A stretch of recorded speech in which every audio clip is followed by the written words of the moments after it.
అందరికీ నమస్కారం. నేను మెరుగు Sridhar. Please like, subscribe political link.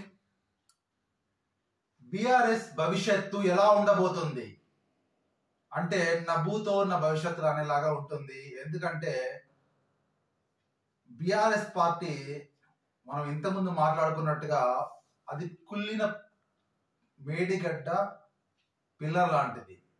ఏంటంటే బీఆర్ఎస్ లో అసమ్మతి ఎప్పటి నుంచో ఉంది. బావ బామర్దుల మధ్య, అన్న చెల్లెల మధ్య, హరీష్ రావు కవితల మధ్య, హరీష్ రావు సంతోష్ రావు కేటీఆర్ మధ్య కూడా ఎప్పటి నుంచో ఉంది.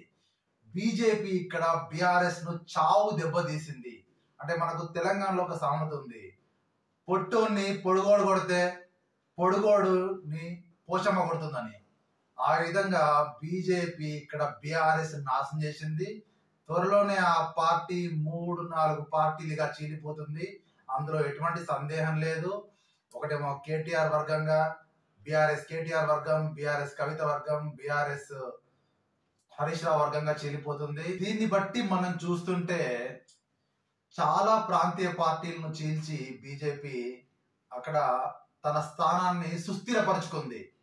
ముఖ్యంగా మనకు మహారాష్ట్రలో శివసేనను చీల్చింది, తర్వాత ఎన్సీపీని చీల్చింది.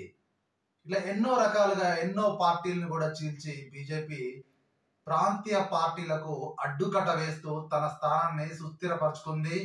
తెలంగాణలో కూడా ఈరోజు బండి సంజయ్ మాట్లాడుతూ పొత్తు అనేది ఉండనే ఉండదు, పొత్తు అనేది ఉంటే చెప్పుతో కొట్టండి అని వ్యాఖ్యలు చేశారు. దీన్ని బట్టి మనకు అర్థమవుతుందంటే కేసీఆర్ ఢిల్లీ టూర్ లో బీజేపీతో పొత్తు పెట్టుకొని ఎన్డీలో జాయిన్ అవుదామని పగటి కలలు కంటున్నాడు. నిజంగా కూడా బీఆర్ఎస్ ని చేర్చుకొని ఏ పార్టీ సాహసం చేయదు. ఎందుకంటే బీఆర్ఎస్ ఒక జాతీయ పార్టీ ఇలాగా బిల్డప్ ఇచ్చుకుంటూ మహారాష్ట్రలో, కర్ణాటకలో, వివిధ రాష్ట్రాల్లో తమ పలుకుబడిని పెంచుకోవాలని చూసింది. కానీ మాతృ రాష్ట్రమైన తెలంగాణలో చతికిల పడి బొక్క బోర్లా పడింది. దీన్ని బట్టి చూస్తుంటే త్వరలోనే బీఆర్ఎస్ చీలిపోయి 4 వర్గాలుగా ఏర్పడటంలో ఎటువంటి సందేహం లేదు. ధన్యవాదాలు.